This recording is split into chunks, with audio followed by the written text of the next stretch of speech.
Yate, unmute, feel happy to talk. I like hearing voices.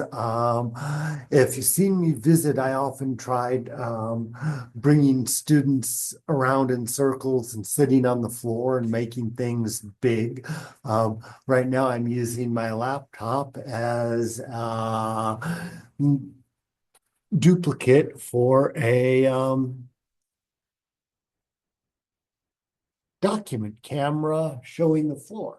So here we see the classroom in the math or the floor of a hall in K-State. Here we see just a regular file folder, which you probably have access to that, and scissors.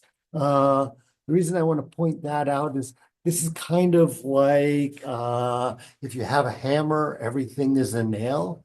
Well, if you're a math educator, everything is a math toy. So that file folder with a bit of time and a bit of effort uh, turned into something that looked like.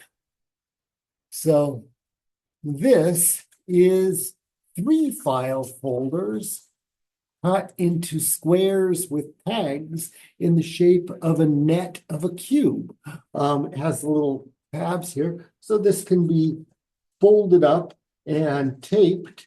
And we like things like that because A, it folds really small if you want to stick it in your office and keep it for the future. After you make it once, you suddenly have a dice or a die. And however much fun it is to play with dice, it's got to be more fun to play with big dice. And if you do it right, you can make the shape of your dice map the graph paper that appears in many classrooms and in industrial buildings around. These are tiles, which over Zoom you might not see so well, but pro tip, not only is this 1970s chic ed stuff give you great built-in graph paper, it also gives you a great whiteboard space because we can draw on it. Just make sure that the pen you use when you draw can be erased. I don't know if we're seeing some of my writing. I also don't know if the mirror is gonna do this. Here's a smaller die made out of wood and a pen and some moments. And we can have a 2 here and a 1 here. We could set it down like this, orienting it. Hard to see in this one. Easier to see with this, with the 1 on top and the 2 facing the camera. And there's a whole infinite range of tipping questions that we could ask. Like, could we move it so that it's over in this square, 1 unit in that direction, so that the 1 is on top and the 2 is still facing the camera? So by rolling it, I'm allowed to do something like I can tip it there. Now it's got the 3 on top and a 2 over here. If I put it in this square, is it forced to have a 3 on top and a 2 over there? Well, we can tip it in a square or just around a circle like this. A 5. Now the 1's back on top. Now there's a 4. So now it's in this spot. It has a 5 on top and a 6 in front. And so you can see a whole range of questions like this. Now, I think it's going to be a little easier for me and maybe for some of you, since you probably didn't bring a big square, if we take the show back into a conference room and sit on a desk, so you'll get a little bit more of a tour of K-State apartment. But we've talked about weird dice in one of our sections. We've done the die nim game. Maybe I will review that one a little bit. Uh, and hopefully I'm going to inspire some of you to make big dice to play with your students. Um,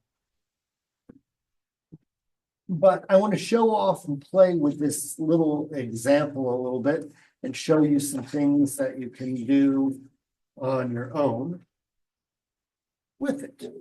So I'm packing up from the hallway.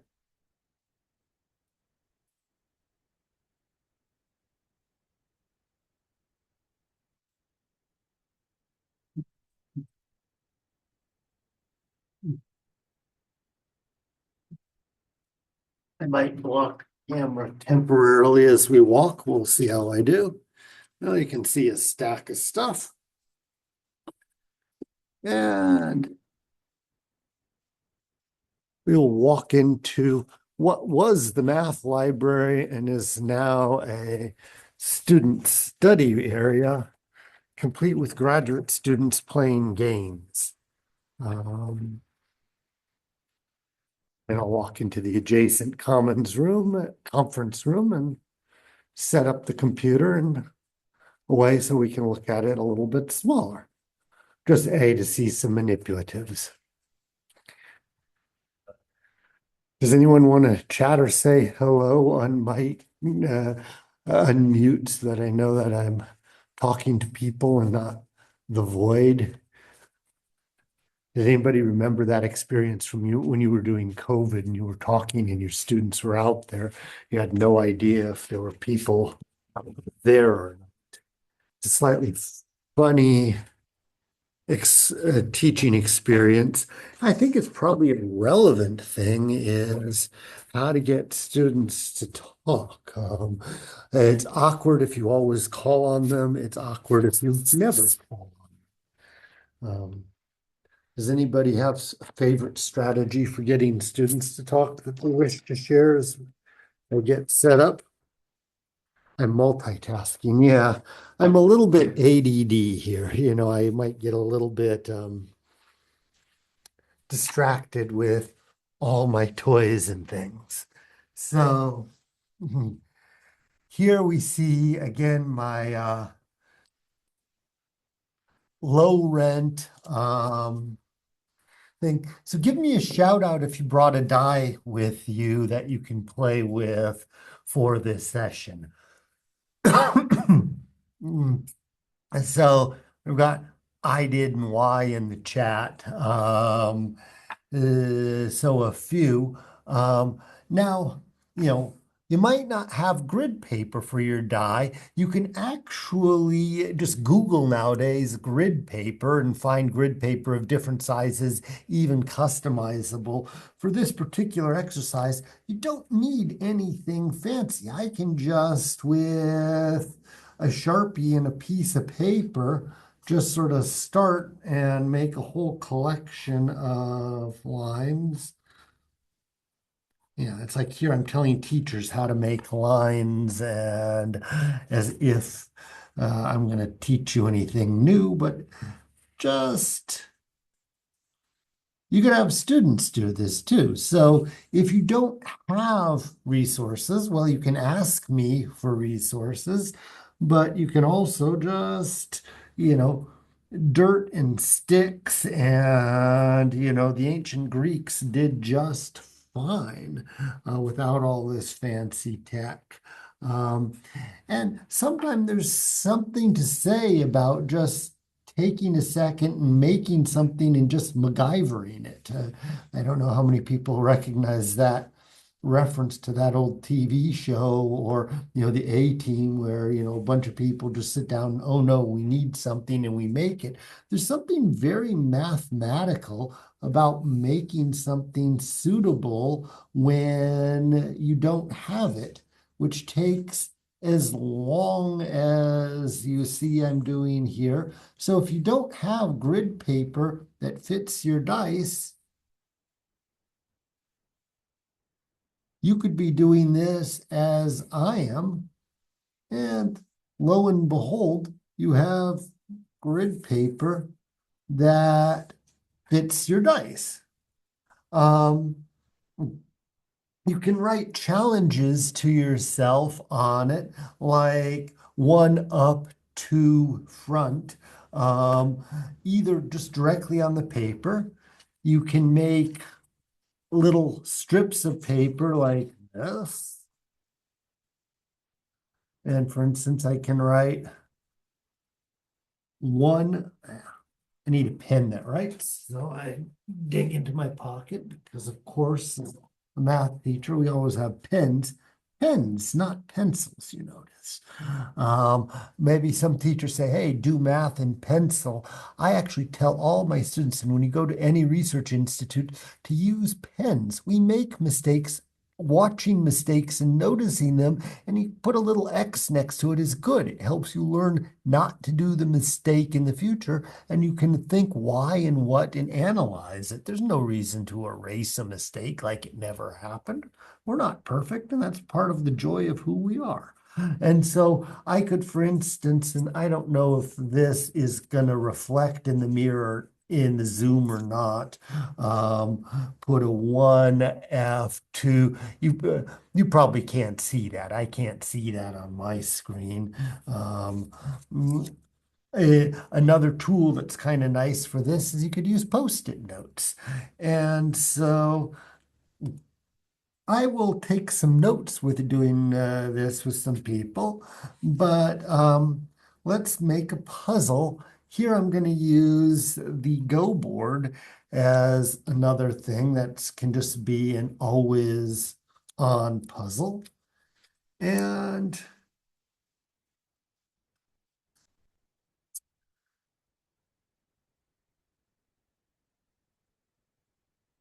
you're all right. Oh, uh, three up and a five front. And I'll turn it around. I don't want to make it too long.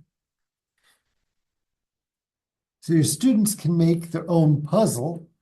And just to give us an orientation, I will stick a red here.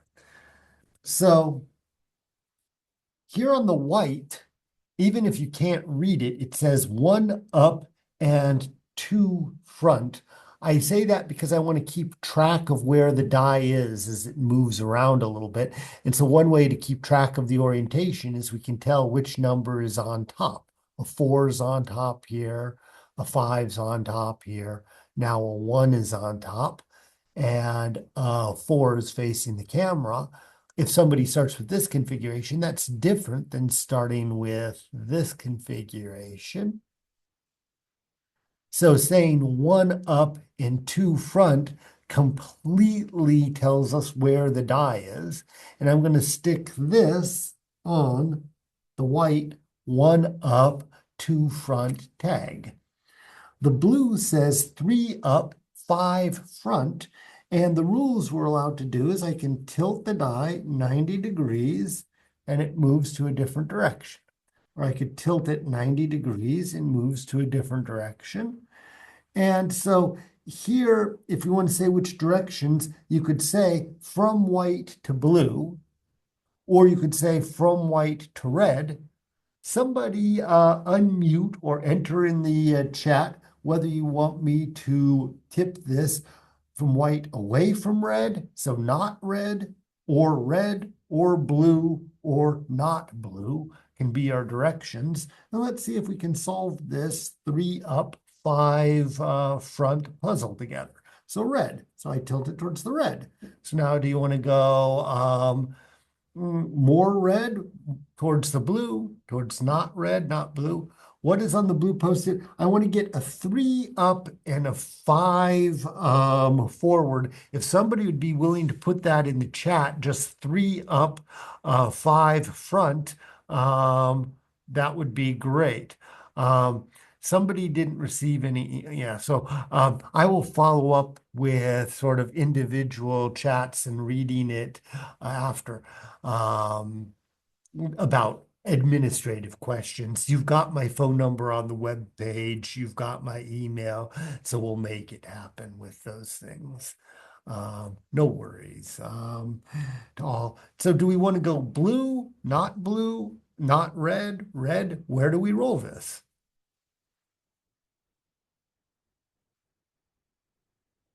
You can unmute and talk. Uh, blue. Okay, so let's roll it towards the blue because we want to get it there. So now it's got a 3 on top and a 6 in front. There's the 6. And then is this another blue or you know, we consider blue again. All right. Now what?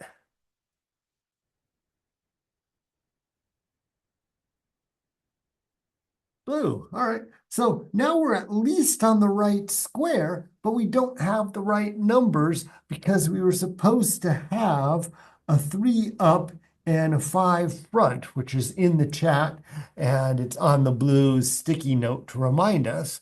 So what do you want to do? Roll red, roll from white to blue, roll not blue, go not red. I love hearing your voices. Hit not red. Okay, so we hit a not red. I hope this seems like fun. I hope if you've got a die, you could play with this on your own. You could either make exactly the same puzzle or a different one. So now what? So roll not red again. So now it's a 5 up and a 4 front, and it's in the wrong square.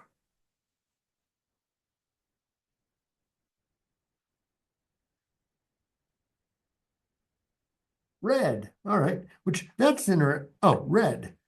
So when I roll red, now it's a 4 up and a 2 front.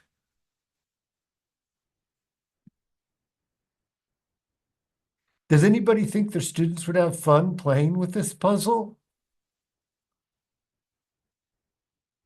I think. So we're going to roll in the red direction, in the blue direction. Um, are any of you having fun with the puzzle? So now we're a 1 up and a 2 front. Okay. So what do we want to try? So, yeah, red. All right. Which, by the way, the first way we're thinking about this is we're just trying stuff. If I want to be slightly crass, which some students like it, we call this mathematical technique the WAG, W-A-G, wild ass guess. Guessing things, no matter how you present it, is a marvelous way to think and problem solve because otherwise you're so tempted to just look at it and go, I don't know, and give up. But it's fun to try things. And so I'm seeing another red. Am I seeing do another red now? We can do another red. So tell me what to do next.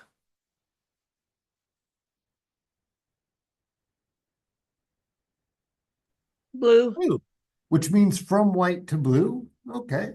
So now what?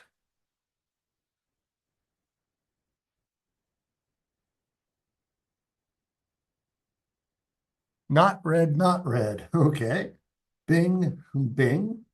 Okay. Now what?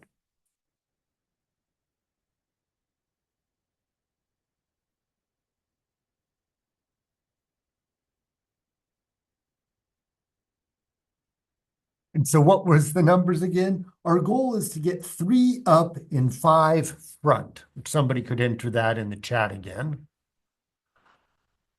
Thanks, Kim.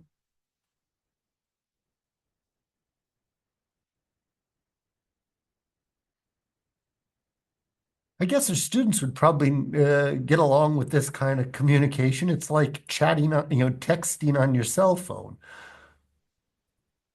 So I guess this means we're texting in class. So do another not red. Oh, that's an interesting thing. Cool. So move, and so a second not red. Okay. Now what?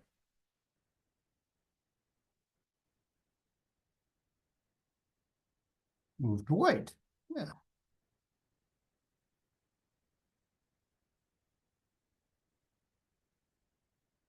And another one.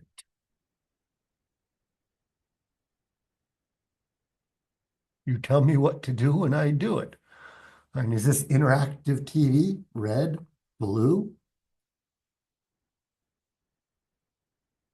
All right, I remember when that was the future, right? And blue, where are we? We're three up, one front, which you notice how we're figuring out language to describe where we are, and it's pretty compact and efficient language that we're just making up on the fly. Coming up with language that can describe something is a really glorious thing. Notice we just with sort of either two numbers and two words or a number and a letter. So just saying something like to say the current configuration of the orientation of the die, we could say it's 3U, 1F for three up and one front. It's actually wonderful to see if your students can come up with notation and description. I would like this even better if we used the Dene names for the numbers. I'm not going to be handling that because I don't have my cheat sheet of the number list in front of me.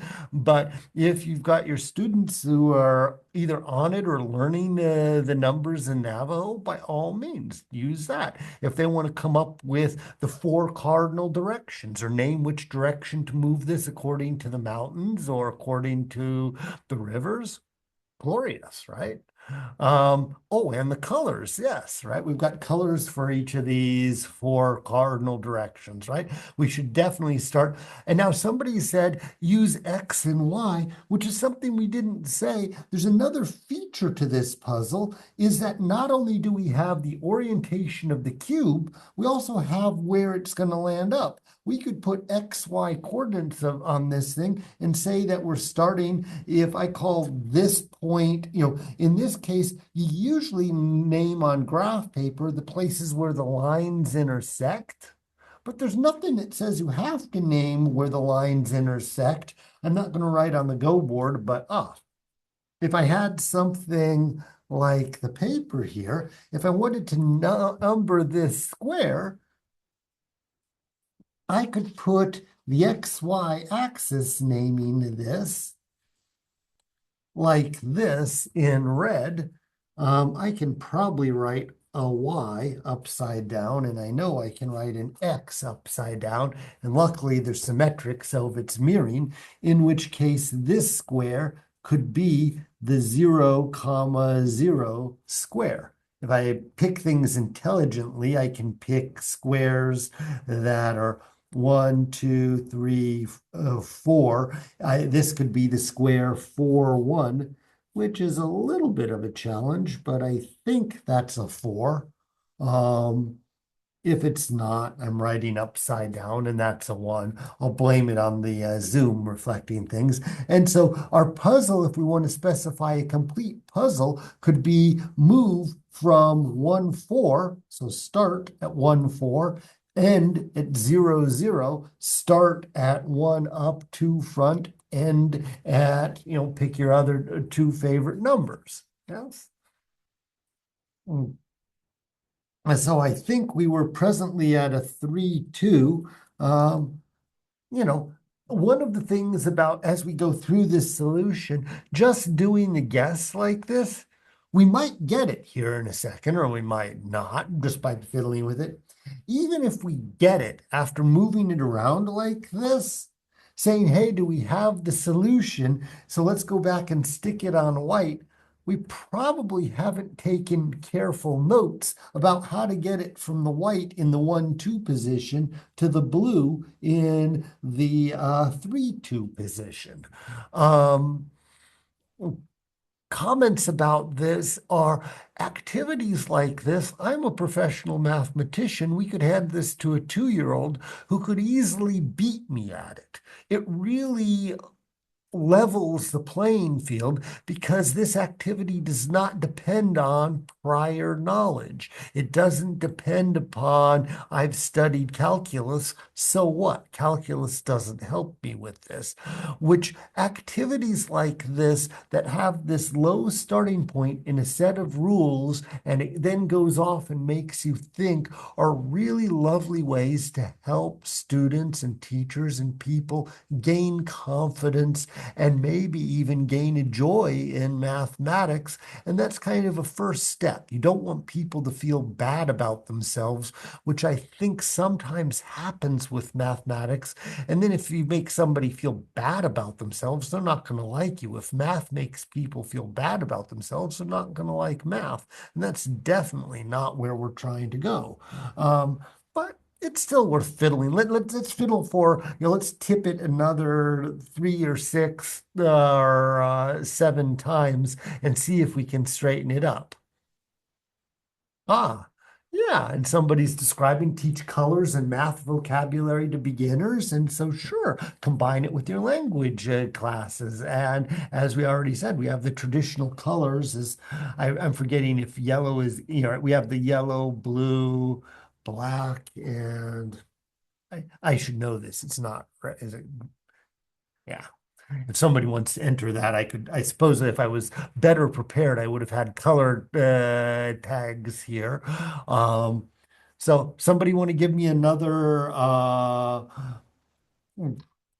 red, blue, not red, white, to see if we can solve this particular one? White. All right. Now what? Azul. Oh, awesome.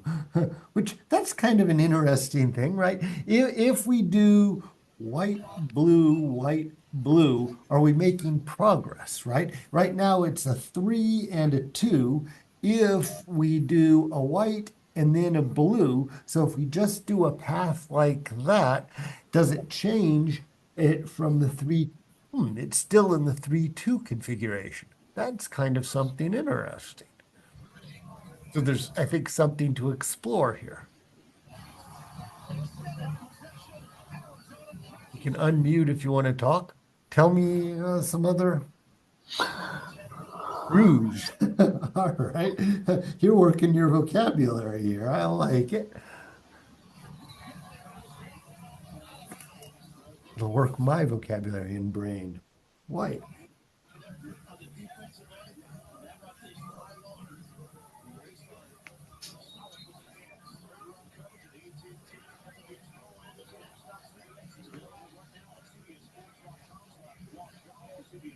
Which again, just going through here, just trying stuff, just sitting here and not making suggestions doesn't get anything. You don't learn by not trying. Can you show us um, the die like what I'm Oh, trying to say is like this. So so right now it's in a like 4 with a 5 which up. okay, so that yeah, and then like where the position is now because I'm kind of trying to imitate the die. Right.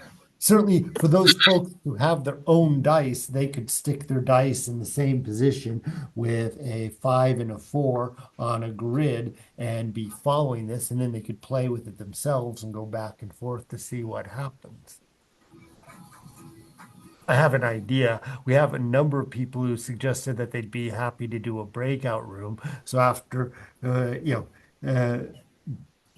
which in fact, would you guys like to do this into breakout rooms with the breakout room leaders and see? So yeah, you could definitely use slope when you're describing which directions you're going. There's going to be some connections to this of how you're going to move things around. So, let's do a poll first. Let's hear best 3 out of 5 on breakout rooms or not breakout rooms. So you could say no or yes. And first 3, so yes to breakout rooms, no breakout, either, no, no. So I think we just got more no's to the breakout rooms than not. So if we want to explore this, sort of there's two features. One feature is we could move it from any square. So now I'm killing our puzzle, right? We could move it from any square to any other square if we didn't care about the orientation, right? Just using XY coordinates. I could just move it as many steps in X in the blue direction or the not blue direction, or as many steps in the red direction and the not red direction. So there's no problem if the die was just a wooden cube with no dots of getting it from one place to another.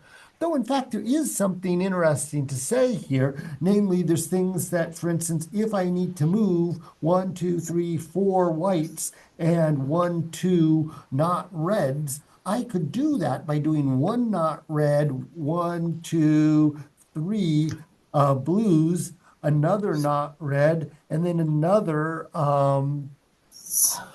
blue, and I would get to the same thing as if I did 1, 2, 3, 4, and then 1, 2. So when you have the ordered pairs, it's actually giving you features with the way ordered pairs work, which now is describing the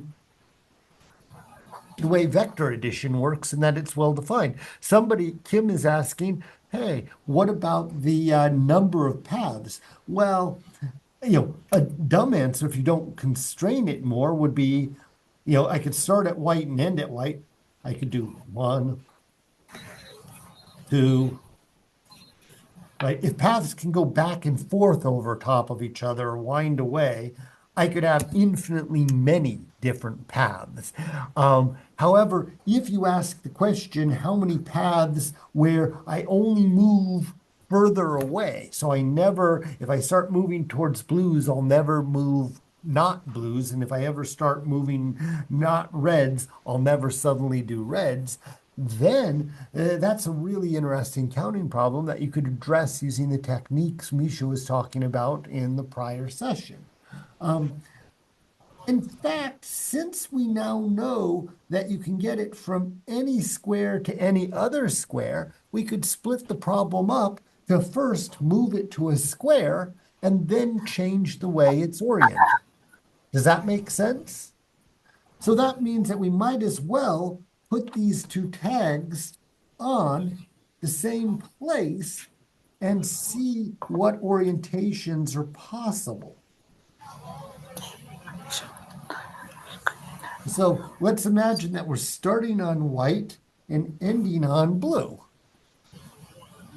So we start at 1, 2. Linda, can you mute yourself, please?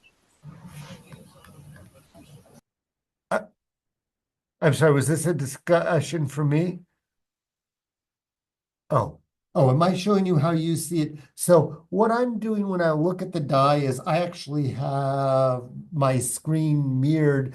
I don't know if it's possible to switch your view on Zoom. And so I know what I'm seeing on my Zoom screen. Any one of you could switch the sides of your Zoom screen. There's a setting there for how you display it. And so I can't easily tell how you're doing it. Can't hear whisperings, as somebody's saying. And so let's look at some features. What happens if we roll along a path and then come back to the same spot following the same path? So let's just do a little L-shaped region. Let's just do a path on our grid that looks like this. Starts here, moves, then comes back, and then comes back. So if we do this, we are at the 1, 2 configuration, and I roll, roll, roll, and then I come back, roll, roll, roll, and we're still in the 1, 2 configuration. Do you think we're always going to come back to the 1, 2 configuration no matter what path we take? Or might you come up with a path that could change the orientation? Any suggestions?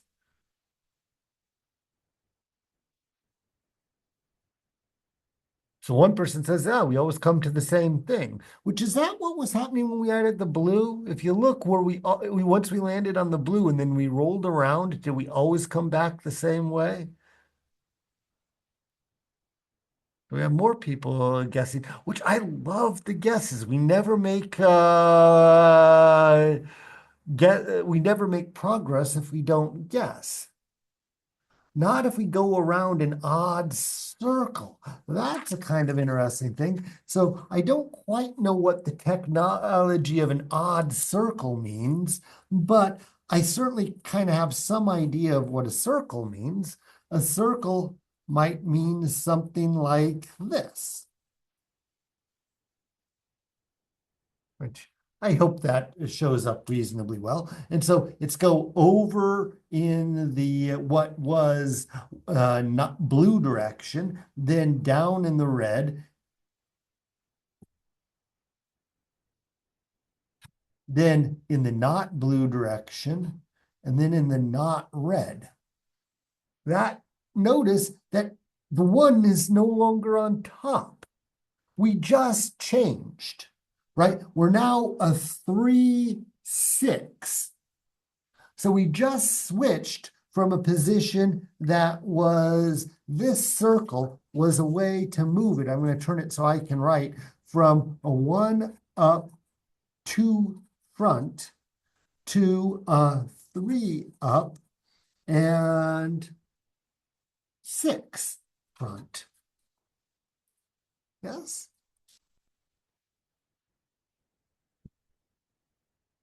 Let's do that again. It's the 1, 2 that sits here.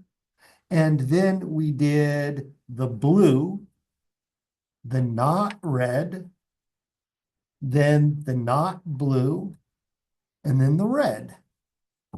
And now suddenly we're at a 3, 6.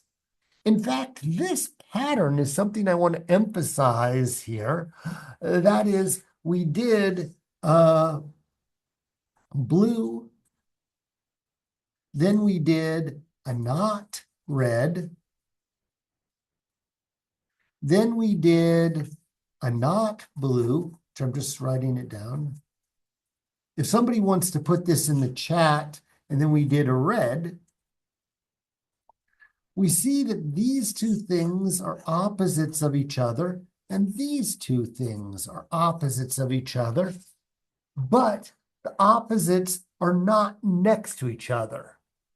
So you could put in the chat maybe blue, not red, not blue, not red, if somebody wants to take notes for us. And that changed the position. Many puzzles, like if you see a Rubik's Cube or one of these little twisty things, you can solve, but if you do something like this, it changes the configuration, and it often changes it in a simple, interesting way. In fact, here is my car, and I know on the res when I drive, I just drive across the plateau and there we go. Parallel parking is not an issue. But if I drive down to Phoenix, maybe I'm like, uh-oh, I have to parallel park as I'm going to the convention center. How is it that I get the car to move from here to here? Cars don't move sideways. Cars go brum, brum, frontwards, brum, brum, back. They turn corners, which we can actually do this with a toy car. So how is it that we parallel park? Well, we're going to look at front, back, and we can also have a steer right and a not steer right. Or let's do it back right and an unback right. If we do those, I could do something like unback right, then I could do back, which is not front, then unback, unright, and you notice that the car moved this way, and then do front. Parallel parking is exactly doing this. You do something, you do something else, you undo the first, you undo the second, which is a rather standard mathematical property. Also, we see that when I did something, this has a square that has 1 unit of area swung around in that direction. That's kind of an interesting thing. What happens if we do this again? Let's do it again. So if I do it a second time, I'm going to go here, here, here, and here. And now we are in a position that's a 5 up and a 4 in front. So I can write that in our notes, 5 up, 4 in front.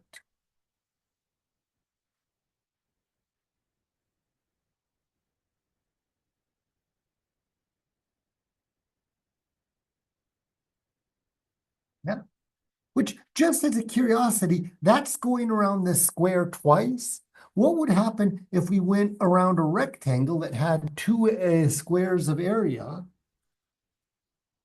So let's reset. We're at a 1, 2, and I can now do something that looks like this, where I hit 2 units of area. I go bing, bing, bang, bing, bang, boom. So now I'm doing a loop, which this is now 6 up and 5 front. I should have made you take a guess beforehand. When I said go around here twice, what happens? And I do 2 units of area versus if I do the rectangle, that's 2 units of area. Do we get at the same spot? Did we get at the same spot?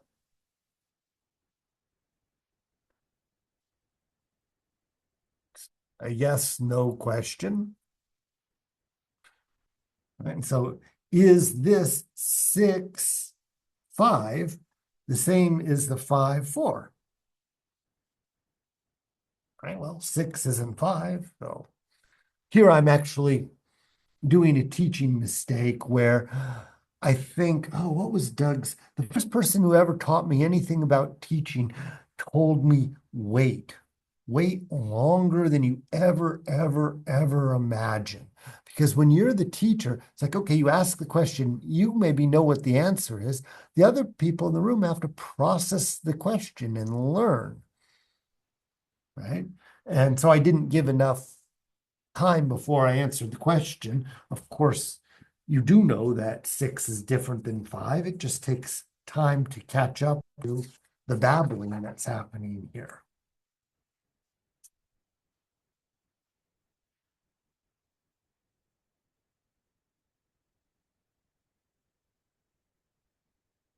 We could actually make a list of all possible positions we could make by rolling this thing around.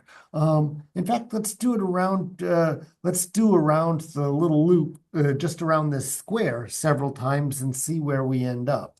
That might be an interesting thing. Actually, I'll ask 2 questions as I'm taking notes here. One of the questions I will ask is, how many orientations does the die have? I'm debating between pulling and writing on my tablet device or just writing like this. I think I'm tempted to write it here. How many orientations?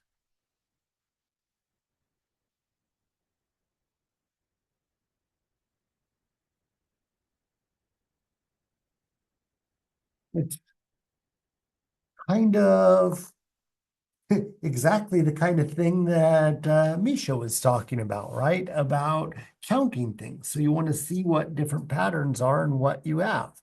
So if you're going to describe how a die fits, what is one of the first things you can describe when you're talking about the number of orientations or an orientation?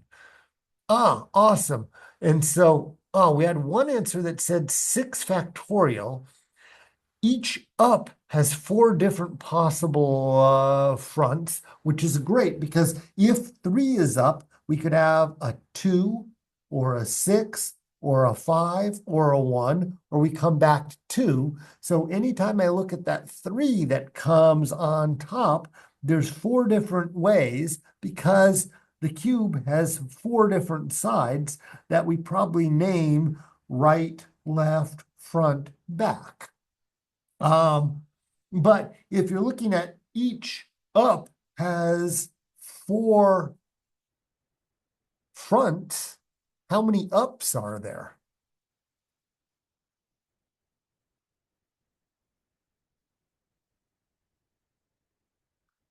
So the whole, right, so Bob is jumping ahead and Imelda's saying 6. So the answers here are there's 6 total things that could go up because it could be 1, 2, 3, 4, 5, 6. That's exactly what we mean by 6 things. And when you have 6 groups of 4, that's exactly the meaning of 6 times 4, which certainly some of us are teaching what multiplication means. And so the 6 groups of 4, or we could have a 1, 2, we could have a 1, 3, a 1, 5, or a 1, 4. We have 4 different fronts for the 1. And we have 4 different fronts for the 2, 4 different fronts for the 3. So this is exactly 6 times 4, which is 24. Cool beans.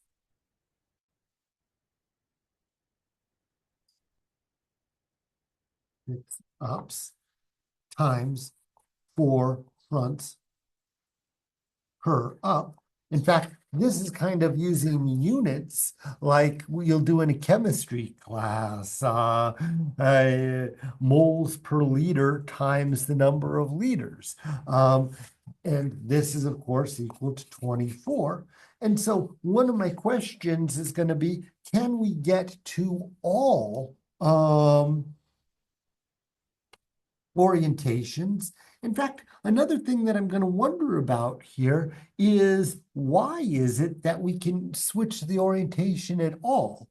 And when I look at that, when I go around this loop, when we go around this red loop, how many squares meet at this red loop? So how many times do we tip it when we do this loop?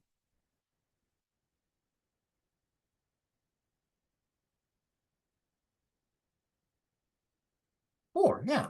1, 2, 3, 4. Now look carefully at the corner of the die. When you look carefully at the corner of the die, how many squares when you go around that die? Here let's put it like this in this orientation. We could start with, let's do this one. We can start, if I've got it here, with a 1, then a 2, and then a 3, and then we're back to 1. And 1, 2, 3 is not the same as 1, 2, 3, 4, which means that when we tilt the die around this square, it's going to pass first from the 1 to, depending which direction we go, to the 2 on top, then to the 3 on top, then back to the 1 on top, but then it has to go to one more step, which comes around to the 2 on top. That's why the die rolls when you go around this thing. In fact, it's missing angle here, which you can see because we could make a model of a cube, which I did just out of, oh, you know what?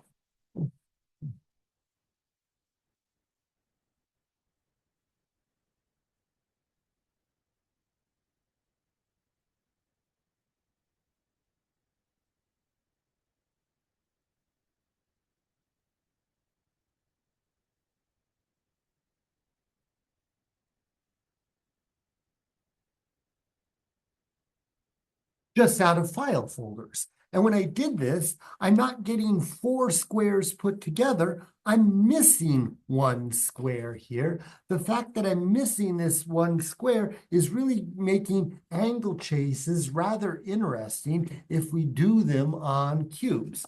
This is going to fold up like this. And so there we're getting the 3 squares fit into the fact that we're missing one square or 90 degrees or pi over 2 if you do radians, means that around this corner, we have what is called curvature, pi over 2, which is the missing angle when we take angle out. You might say more about that. I should also look and see where I am at time. Partly there's a give and take, just have a leisurely, and so am I supposed to end? I started at 1:30, so that means I have oh wait, 40, do I have 45 more minutes left? That doesn't sound 40, I have more than that left. That doesn't sound right. 38 minutes, I think that is 38 minutes left. Yeah, so we've got some time, and so we can explore this. So in fact, let's make a list of what positions we can get just wicked fast of take the 1, 2, and I'll write it my way. You can write it with me. Somebody could put it in the chat. And I'm just going to roll it around, roll it around, roll it around, and see the positions I get. And then maybe we'll roll it around a different square and just see how things go. So we can certainly get, this is up, this is front. I don't need to write those all the time. I can just write the numbers. I can have a 1, 2, and then it goes bing, bang, boom, pop. And now it's 3, 6. Then bing, bang, boom, pop. And now it's a 5, 4. Then bing, bang, boom, pop. Now it's a 1, 2 again. Which it shouldn't be so surprising that this cycled in a cycle of 3 when I ran around this corner, because what we were doing is just rotating it around this corner of the cube. Well, not only could I rotate it around this corner of the cube by going around this cycle, if I go around the cycle that's next to it, I can rotate it around this corner. So let's rotate it this way around that corner of the cube. So bing, bang, boom, pop. And now it's 5, 3. And then bing, bang, boom, pop. And now it's 4, 6. And if we do it one more time, because it's doing it in cycles, it should come back to a 1, 2. Bing, bang, boom, pop. And it's a 1 and a 2, just because we took it and we rotated it 3 times around this corner. So we're just playing it, but we're suddenly discovering things that we would not have known before. Well, if we rotated around this corner and this corner for this corner and this corner, why not rotate it around this corner here, say, and then around this corner here? So we can go bing, bang, boom, pop, and that gets us to the 4, 1 configuration.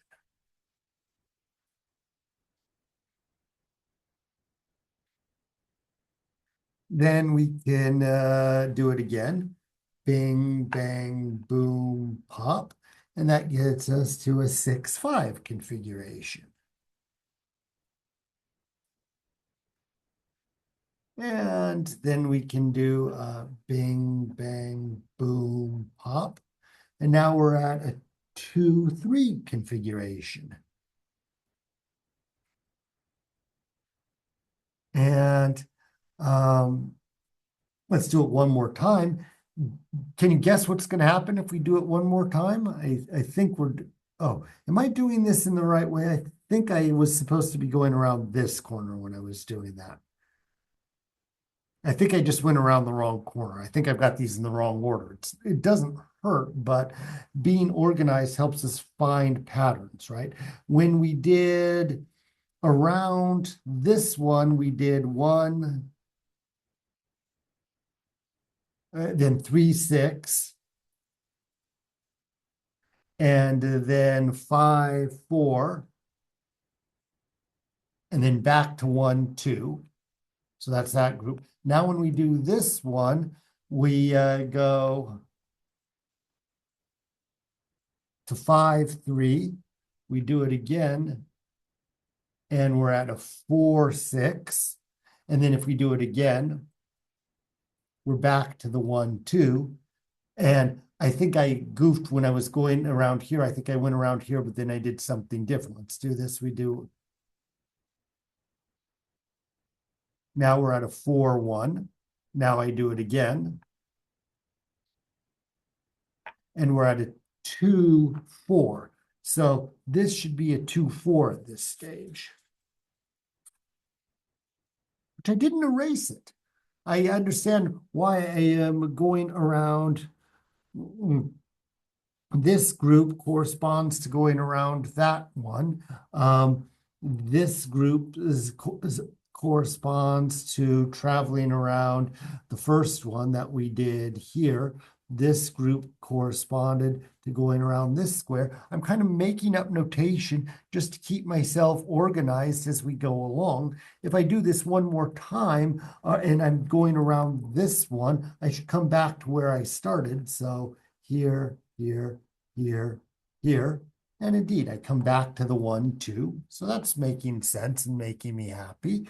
So now just help me remember, because I'm being too dumb. If I've done this one, this one, this one, this is the next dot to do. So I should just go around here twice. If I go around this corner 3 times, I'll come back to the 1, 2. So I go 1, 2, 3, bing. And that gets me to a 2, 3, which we had. And then I can do it again. 1, 2, 3, 4. And that gets me to a 3, 1. I'm curious how many we have so far here. We've got 1, 2, 3, 4, 5, 6, 7, 8, 9. That's surprising me a little. Because I would imagine that there'd be a way that I could get, 9 doesn't feel like a natural number if there's 24 possibilities total. So I got all of the possibilities by rotating around this corner, this corner, this corner, and this corner. You know what? We could probably switch which number is on top and then rotate around. Might be an interesting way to do it. And so, yeah, we have a way to put a 6 on.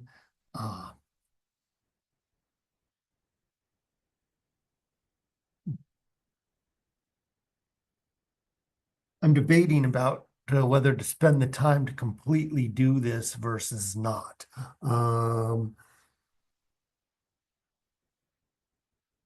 Actually, I have a slightly, I have another suggestion of something to do here because I know the way this is going to go. I want to see what we could get if we move over 2 versus if we go over 1 here and start making a list on some of these. So I'm going to move it over 2 squares. 1, 2. And that has the effect of switching the 6 and the 1, but the 2 is still on top. So can we do this to get the 1 back with the 2 on top and the 6? I think we had something that looked like a 6, 2. Let's try it. So to get to a 6, 2, if I go maybe bing, bang, boom, bing, bang, boom, I now have a 1 on top and a 2 in front. Hey, that's kind of cool. By doing a square like that, notice what happened. When we did this square, this rectangle,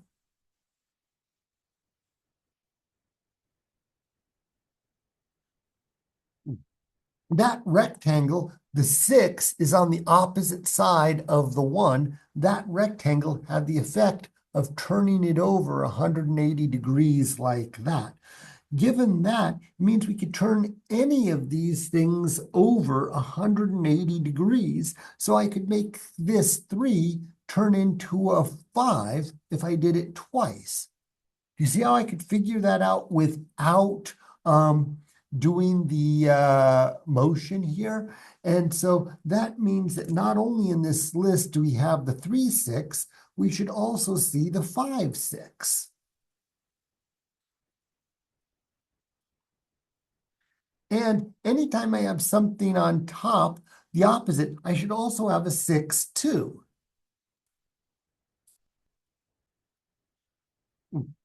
And so I should have a 6, 2, 5, 6. The opposite of 5. Do you know what's the opposite of 5 on a dice?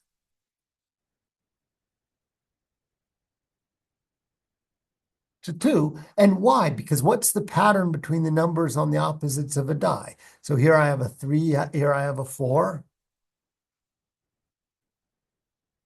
What's special with that 3?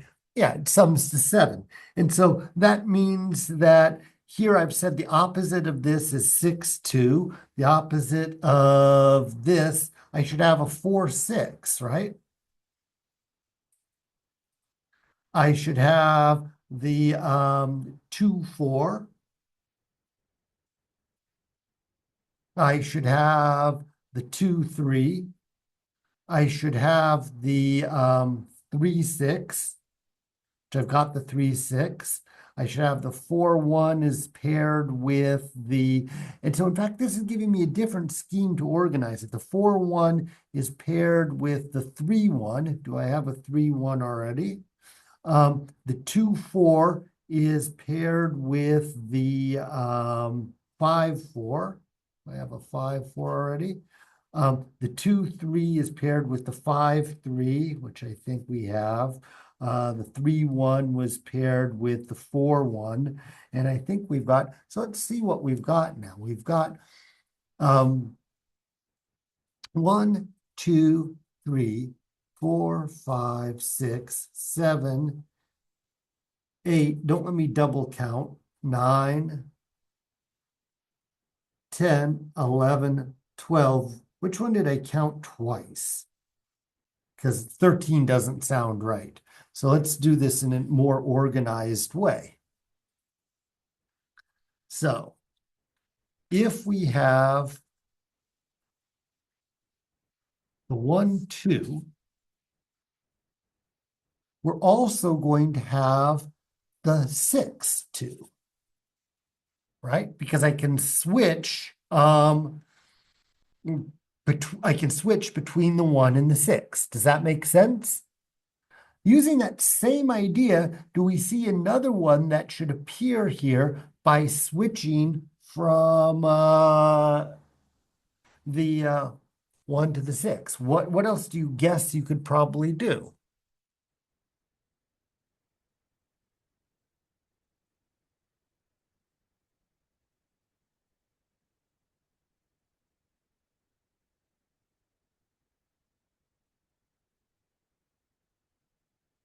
Three, 2.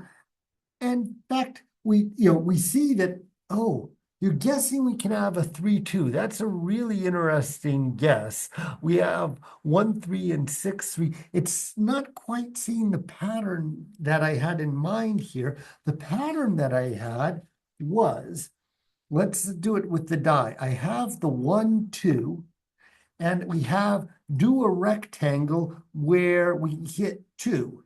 And so I go 1, 2, 3, 4, 5, 6. Now I have the 6 on top instead of the 1, but I still have the 2 on front. Does that make sense? So I am able to switch the number, the 1, to the number on its back without switching anything else. I wonder, could we use that idea to switch the number that's 2 here? Well, I could come here and then come back.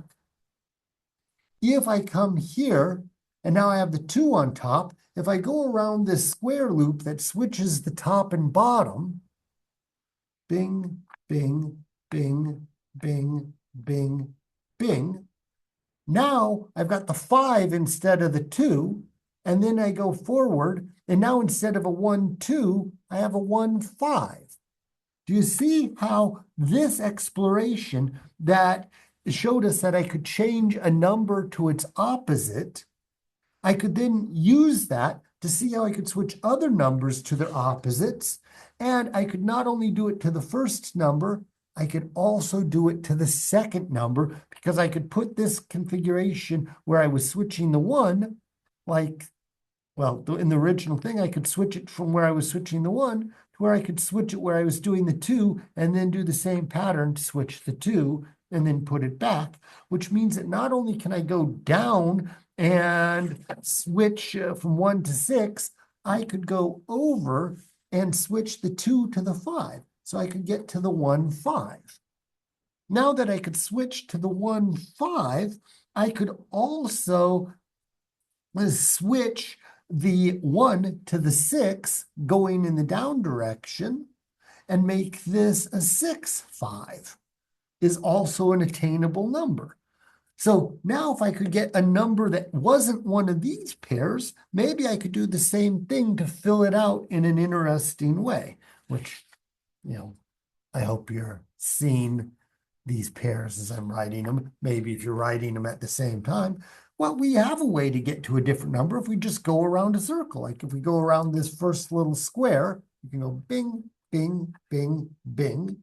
And now we have a 3 on top, which we haven't addressed, and a 6 here.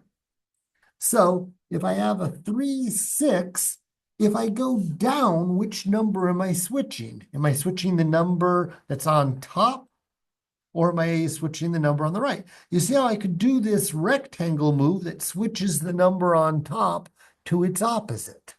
And so if I do this rectangle move, what would the pair be that I would see right here where my finger is?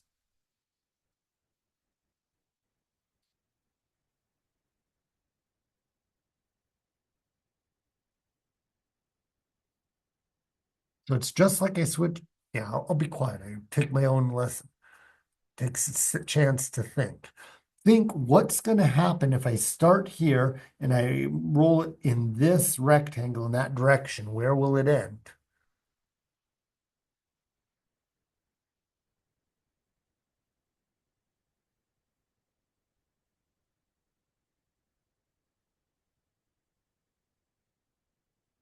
So I'm going to go in what was the red direction, then the blue, then 2 not reds, so 2 reds, 1 blue, 2 not reds, and 1 not blue.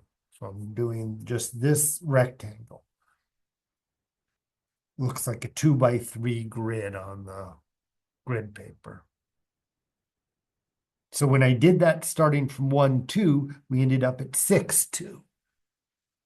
So if I do it starting at a 3, 6, what would I end up at?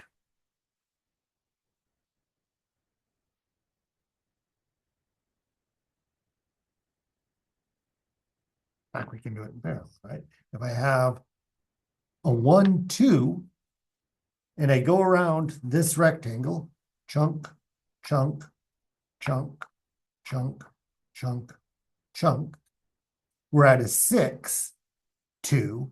And so when I did the rectangle move, it switched the 1 to a 6. So if we do the rectangle move where I have a 3 and then the 6, what's going to happen? What pair would we get? We'd get the 4, 6 because we're switching the number on top. This rectangle switches the top to the bottom. Let's do it.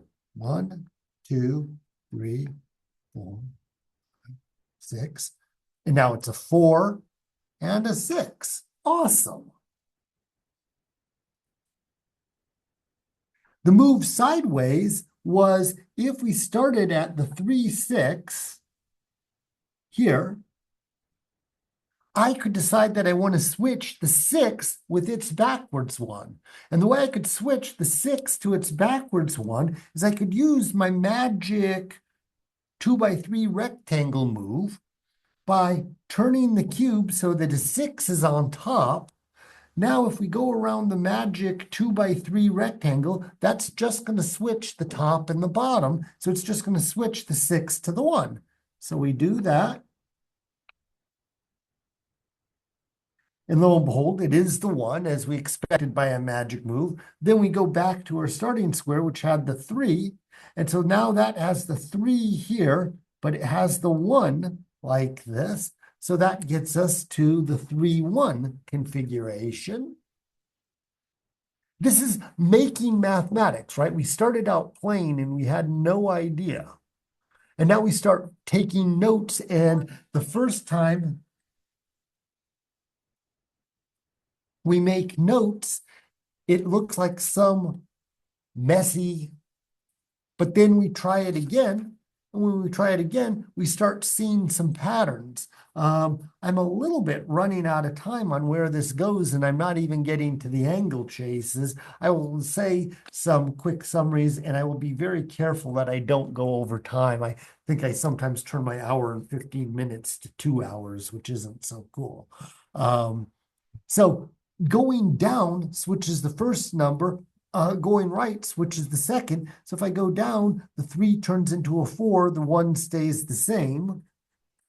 Which, of course, if I start with the 4, 6 and go right, that keeps the 4 the same, but changes the 6 to the 1. And then we could do one more if we start back with the 3, 6 position here, which we got by rolling around this from the 1, 2 in corner, like, whoa, I guess I'm rolling it around in the wrong direction. 1, 2, if we go in this direction, we're now at the 3, 6. If I do it a second time, we're now at the 5, 4. And without even rolling it, I know that we can get to a 2, 4 and to a 5, 3 and to a 2, 3. And so in fact, we get 12 different configurations in the one spot. You can play around with it a little bit and wonder if you can get to anything else. It turns out that if I start with the 1, 2 here, if I move it twice like that, I'm now at 6, 2. So when I go 2 squares, I'm now in the same collection of things, so I can get all of these same 12, which means that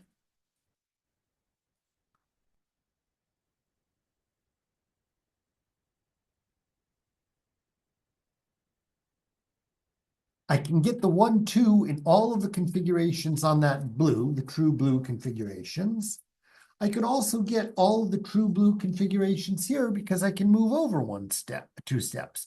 But there's a symmetry. If I could move over steps like that, I could do it again. And I would get them if I did it here. I could do the same thing if we moved it this way for the same reason, right? If we start at a 1, 2, if we tip it twice, we're at a 6, 5, which 6, 5 is this configuration here, is also in this group of orientations. You see what pattern these blue strips of paper is turning into? What does the go board look like when we do this? Is this any kind of different game that you've seen before? We might ask about this. That's a good one. Let's tip it to a diagonal one. If I tip it to a diagonal one, we can start at a 1, 2, and we can go 1 tip, 2 tips. And if I do 2 tips, I'm now at the 5, 3. 5, 3 is here. That's also a blue one. So on all of these blue squares, we can get all of these 12 orientations.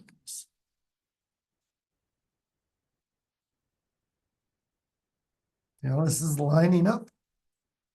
Now what is this thing starting to look like with the blues and whites? Somebody said tic-tac-toe. Tic-tac-toe, to my mind, when I play tic-tac-toe, the kind of board I make looks like this, but it doesn't have any colors in it. checkers. Doesn't this look like a checkerboard? I don't think it was obvious when we started playing that there was a checkerboard hidden in here. And in fact, now we've really kind of solved the problem to some extent in that I could move it, so I forget if I had my white. If my white was over here initially, and I was going from 1, 2 to 5, 3, that would work. You notice what's not in this group of things? I have a 1, 2, but I don't have a 2, 1. I have a 6, 2, but I don't have a 2, 6. If I flip the order of these, it seems to be different. And in fact, if you flip the cube, from a 1, 2 into over here, what we get is a 3, 2. A 3, 2 is exactly the opposite of a 2, 3. I'll write that down here.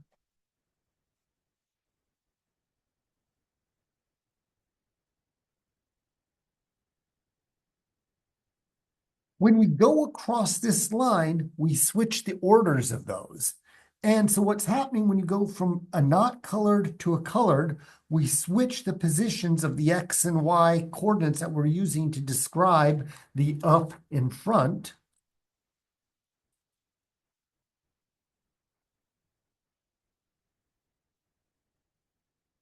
And that's why if you do it twice, you switch them, then you switch them again. You switch again. Why? You get blues in that direction, which is why you'll get whites in the others.